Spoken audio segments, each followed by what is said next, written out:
Good morning, this is Steven School. I'm working on my Magnum opus here in the Sun Dome. And if you watched my last video about the green lion, then you know the matter has come to dryness. It has coagulated, and the green lion has appeared. And with this type of solar oven in the Sun Dome, the burning was avoided, so the volatile salts are intact, which are important. If you study the writings of Theophrastus Paracelsus, he speaks of the green lion of alchemy being known for its color specifically, and he also advises not to burn its flowers nor destroy its greenness, which is interesting because we have done just that. Brought it to dryness, being very careful with the heat in this my secret oven of secrets, my Sun Dome, my solar oven. It has brought the matter to dryness. The green lion has appeared. The burning was avoided. Now, the fifth coagulation is complete. So this is my Sophic Mercury of 5 eagles, not elemental Mercury, but philosophical Mercury of 5 eagles. This over here in my dissolution extraction vessel is in the 6th dissolution. 6th dissolution, 5th coagulation is complete. So I'm prepared to do imbibition.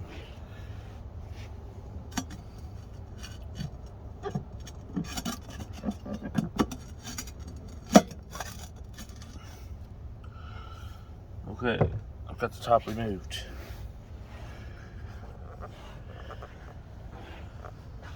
Looking in the Sun Dome with the top cover removed, we can see the volatile salts are intact.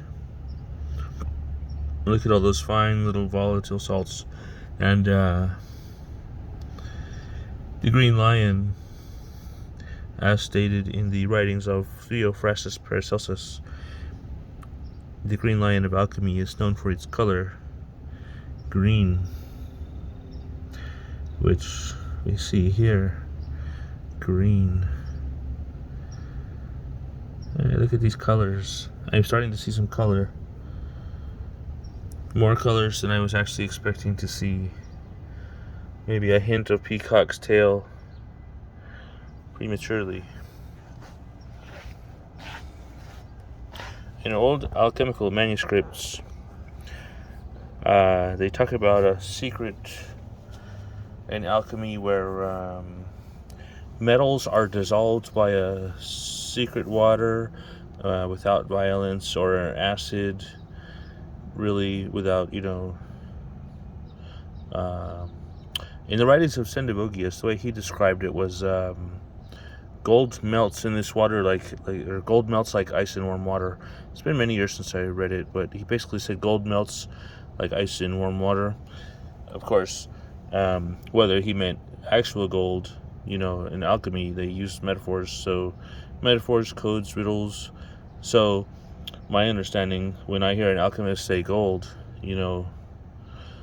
we may have different perceptions of what we think they might be talking about.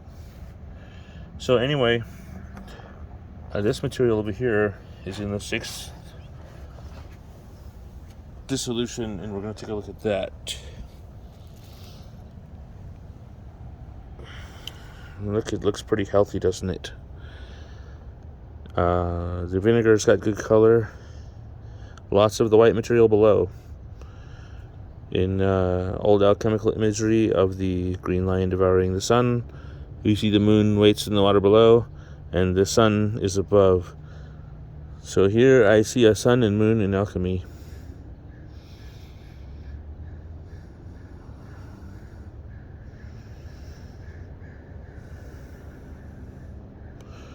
I remember an old alchemical saying,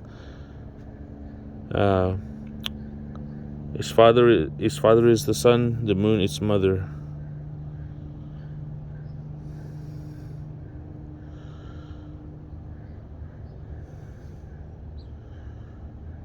So that looks pretty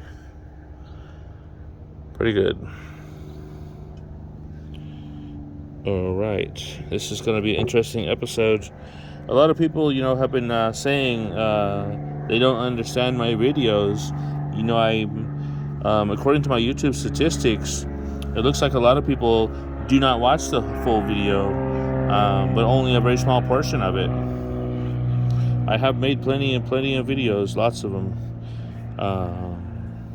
So I would think maybe the more watch time is needed, perhaps.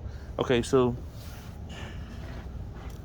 this is in the 6th dissolution.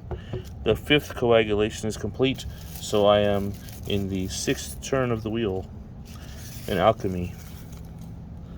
6th turn of the wheel.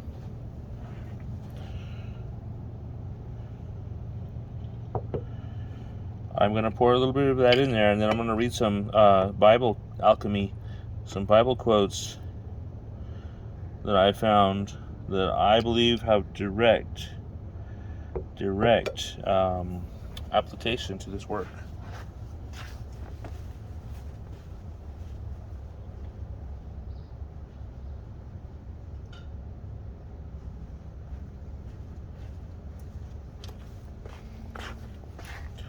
Okay, now the title of this video is going to be "Sun Goes Down in the Water," and I may add more to it. I'm thinking on having the title a little longer than that, but I may not. So anyway, sun goes down in the water alchemy. Alright, so if this is the water that this dissolves in, because this was that water, right? This was that water at one time. They are akin to each other. Sun. Here's my understanding of what alchemical manuscripts mean by the word sun or the word gold. I believe they mean this right here. Now, sun goes down in the water alchemy. You see the water? There. My sun just went down in the water. So, my alchemical sun. So the way it works is the metal acetate salt, being more concentrated, should eventually dissolve that stone. I already see some weird activity. I see bubbles in the liquid, and they are moving sideways directly to the stone. Now that is something I've never seen before. It reminds me of alchemical writings about our magnet. Our magnet, our chalybs, our steel, our magnet. It's attracting the bubbles in the liquid to the stone.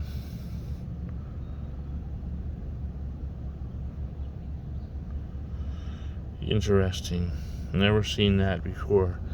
The more I study alchemy, the more I understand the manuscripts, the more clear it becomes. I see things that when I first started alchemy, were very confusing.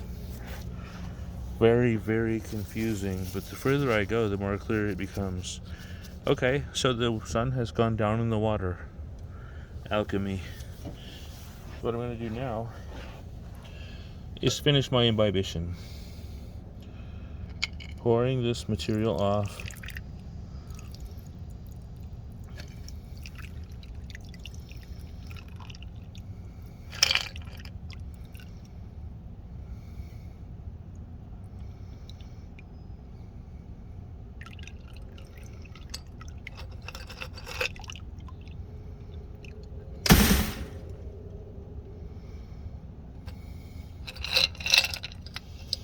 Now this is another interesting part of little note about multiplication is, how can that stone have an increase? How can it be multiplied? Simple. It's getting the extract from all this. Now that is a multiplication.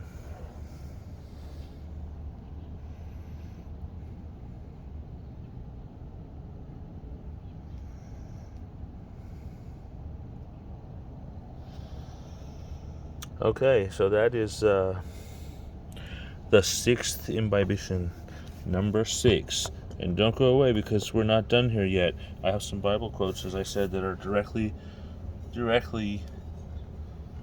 related to this subject. A lot of people have said there's Bible in the alchemy, or there's alchemy in the Bible. Excuse my French. Here we go. I have some interesting Bible quotes. So you see, I've completed the imbibition, pouring that in there, poured it off in there. So I'm going to add new menstruum, of course, to that jar before we're over with. And a lot of people asked about that, so some of you may want to stick around and see that again, but listen to what I've got from the Bible. This is John 12:24, and I've got it from the King James Version and from the New International Version, because there's differences in the wording that are interesting. Okay. John 12:24, King James Version. Verily, verily, I say unto you, except a corn of wheat fall into the ground and die, it abideth alone. But if it die, it bringeth forth much fruit. Now it's worded a little bit differently in the New International Version. Same passage, John 12:24, New International Version.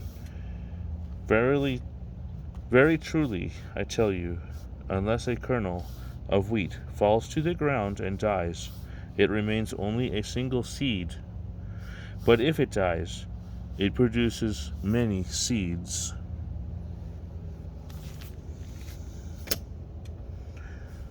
Let's chew on that for a bit. That is some good alchemy right there. Now, I'm going to go get some liquids and be right back, because I'm going to do an imbibition in that. I'm going to, in this jar over here, I'm going to add new menstruum.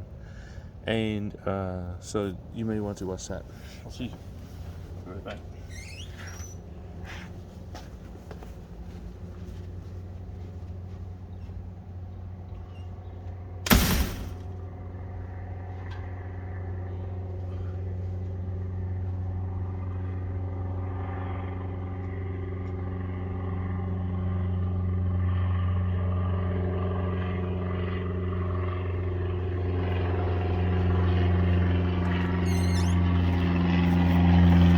All right, here we are. Now,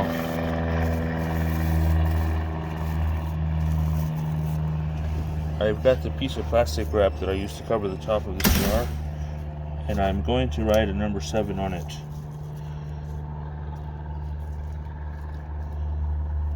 Because we are in the 7th dissolution in this jar. Now this is in the 6th coagulation. We're in the 6th turn of the wheel. But the next time we come back to this jar, we're going to be somewhere else. So I write the number on top. Okay. Did we get that on the camera?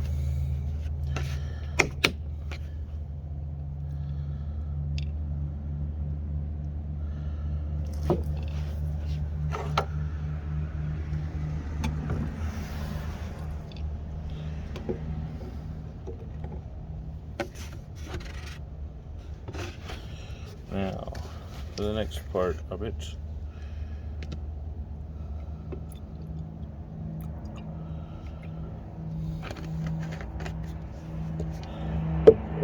okay. Now, since I just poured the liquids in here, there's going to be some activity, some bubbling. So I'm going to put the top cover on lightly. I'm not going to put it on as a really good seal, because I don't want the pressure to build in there and crack the glass. I've learned that from experience. It's happened before. A long time ago. So, my sun dome is in the 6th turn of the wheel, 6th coagulation. And let's take a look at the colors. So remember, if you've been studying alchemy, you may have come across references in alchemical manuscripts and stuff about Sophic Mercury, philosophical Mercury, not elemental Mercury, but a secret Sophic Mercury of the Alchemists, and wherein the references speak of things like 7 turns, or Sophic Mercury of 7 eagles has power to sway the moon, and Sophic Mercury of 10 eagles has power to calcine the sun. So we have here, what I have here, in my opinion, in my understanding of alchemy, I have Sophic Mercury of 6 eagles in my sun dome. Okay, and I'm understanding that rock in there is my alchemical sun. So that means by the time I complete the 10th coagulation, the 10th imbibition and the 10th coagulation, that rock should be dissolved. This is Alchemy of Steven School. Do not try this at home. Subscribe for updates. Thank you for watching, and have a nice day.